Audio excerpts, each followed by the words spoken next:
India जो है वो तकरीबन 1500 किलोमीटर जो रेंज वाला LRACM क्रूज मिसाइल जो है वो दे रहा है ग्रीस को, ताकि वो तुर्की के जो एडवांस S-400 डिफेंस बैटरीज हैं उनको डैमेज कर सके।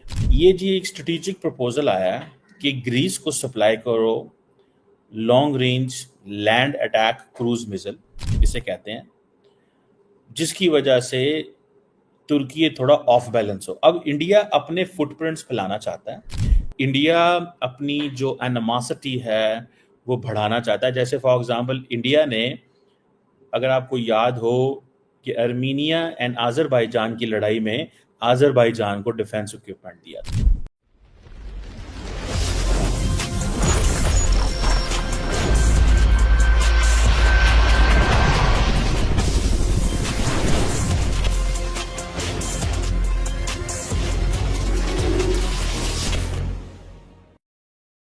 जी हेलो दोस्तों, मैं हूं कमर चीमा। उम्मीद है आप लोग ठीक हों। दोस्तों, भारत के जो डीप स्टेट है उसने ये स्टोरीज पैडल करने की कोशिश की है और वो स्टोरी दे रहे हैं, जिसको जारी बात है इस एंगल से देखा जा रहा है कि इंडिया जो है वो तकरीबन 1500 किलोमीटर जो रेंज वाला LRACM क्रूज मिसाइल जो है वो दे रहा है ग्रीस को, ताकि वो तुर्की के जो एडवांस S-400 डिफेंस बैटरीज हैं उनको डैमेज कर सके। अब ये ज़रा थोड़ी सी स्टोरी समझने वाली है। It's an interesting thing. ये जी एक स्ट्रेटेजिक प्रपोजल आया है कि ग्रीस को सप्लाई करो long range land attack cruise missile, इसे कहते हैं, जिसकी वजह से तुर्की थोड़ा ऑफ बैलेंस हो। अब इंडिया अपने फुटप्रिंट्स फैलाना चाहता है, इंडिया अपनी जो एनिमोसिटी है वो बढ़ाना चाहता है। जैसे फॉर एग्जांपल इंडिया ने, अगर आपको याद हो, कि अर्मीनिया एंड आज़रबाईजान की लड़ाई में आज़रबाईजान को डिफेंस इक्विपमेंट दिया था। ठीक हो गया। India stood against Azerbaijan, one thing.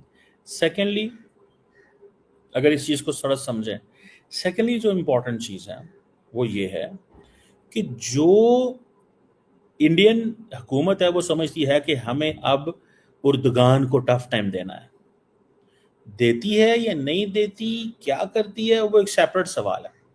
अब ये ग्रीस का जो मीडिया है उसकी तरफ से भी रिपोर्ट्स आ रही हैं कि शायद हम हाई वैल्यू टारगेट्स जो तुर्की के अंदर हैं उनको हम न्यूट्रलाइज कर सकें। तुर्की के पास वो कहते हैं जी कि S-400 डिफेंस सिस्टम है, ठीक है जी।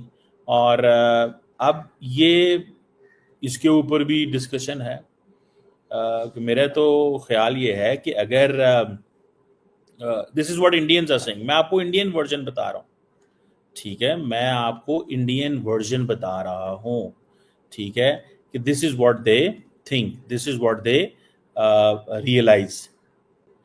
वो कहते हैं कि जनाब ये जो S-400 सिस्टम है जो तुर्की के पास है, इसको हम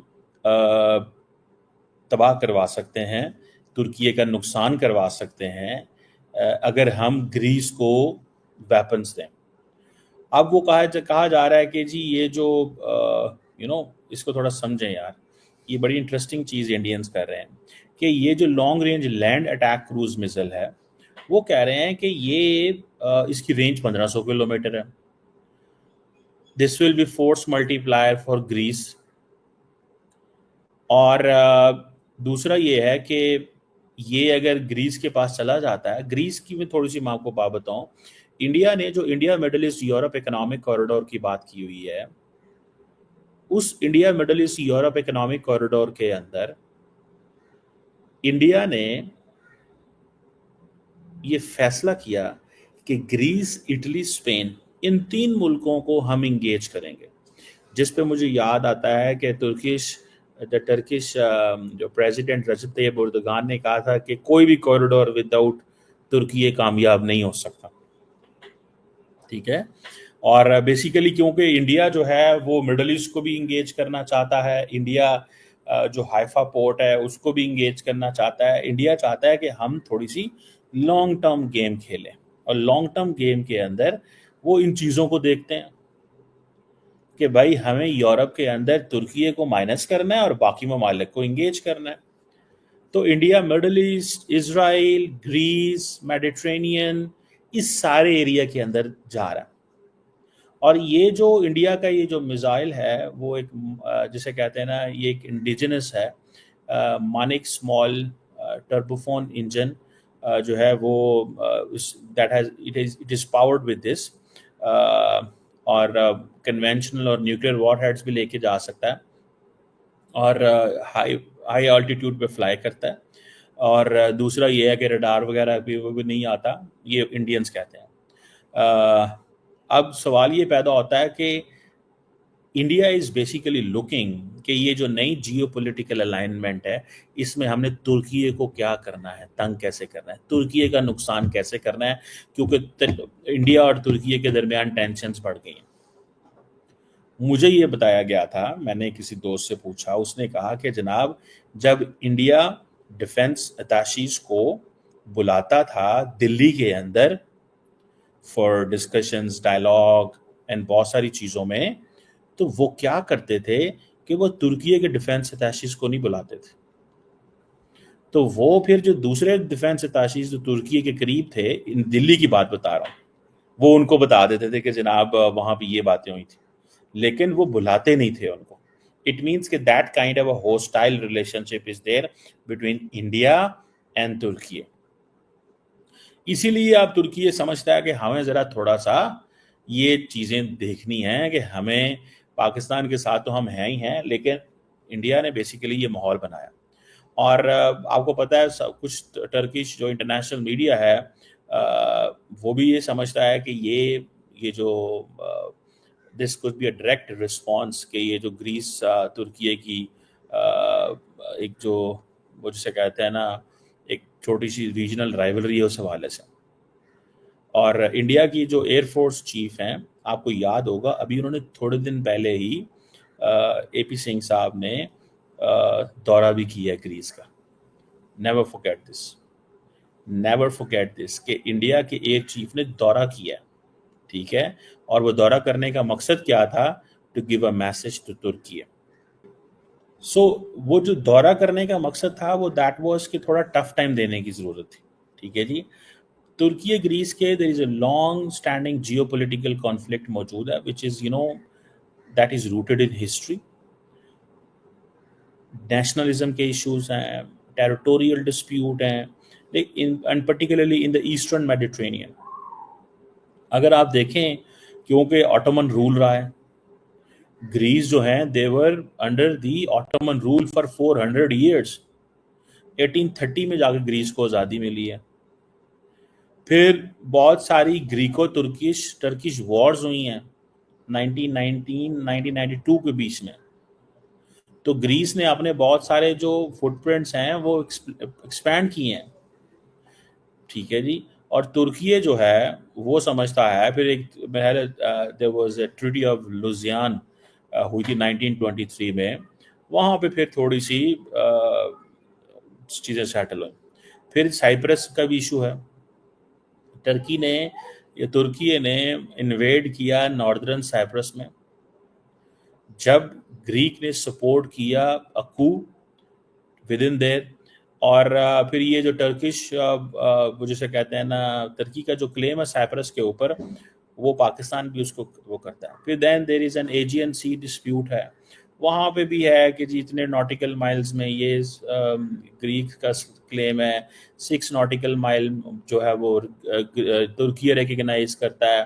फिर टेरिटोरियल वाटर्स के मसले हैं, क्योंकि वहाँ पे आइलैंड्स वगैरह भी हैं, सो इनके मिलिट्री स्टैंड ऑफ्स रहते हैं। लेकिन one thing important I want to tell you, both of those countries are in NATO, if I'm not wrong. Obviously I'm right. So ये जो चीज है that is there. So how come both NATO countries, आपको क्या लगता है, क्या दोनों NATO countries लड़ेंगे? एक सवाल। दूसरा सवाल, इंडिया साउथ एशिया से जाकर यूरोप में वेपन्स देगा और कहेगा ग्रीस को कि तू हथी पै जा तुर्की के, do you think that makes sense? Greece जो है उसने अपने ताल्लुकात बनाए हुए हैं, उसके करीबी ताल्लुकात इजिप्ट के साथ हैं, इसराइल के साथ हैं एंड फ्रांस के साथ हैं, और वो टर्किश ये चीज़ों को करने के लिए, और ये इंडिया के करीबी पार्टनर्स हैं। France, Israel and Egypt are close partners of India, those who don't know. Cyprus भी है। सो साइप्रस के मसले में ये देखते हैं, वो इसको ये देखते हैं, समझ रहे हैं? वो that's how they look it. बहरहाल और दूसरा ये है कि दोनों नेटो मेंबर्स हैं, मुश्किल में रहते हैं। आपको पता है तुर्की ने नेटो के अंदर जब जाना चाहता था ग्रीस, तो उसको ब्लॉक करके रखा था, एंड वहाँ पे एक दूसरे को बड़ा टफ टाइम दे रहे थे। फिर वहाँ पे अमेरिका, फ्रांस, जर्मनी वगैरह ने मीडिएट किया। सो ये चीज़ दैट इज़ देयर। मुझे ऐसे ज़ाती तौर पे लगता है कि इंडिया का वहाँ पे जाना और ये कहना कि हम तो जनाब वो जिसे कहते हैं ना, जाके असला देना चाहते हैं, वो वांट टू गिव वेपन्स, हम वेपन्स देना चाहते हैं। और वेपन्स भी किसको देना चाहते हैं कि जनाब वेपन्स देना चाहते हैं कि जाएं और जाके लड़ें, नेटो कंट्री पे हमला कर दें।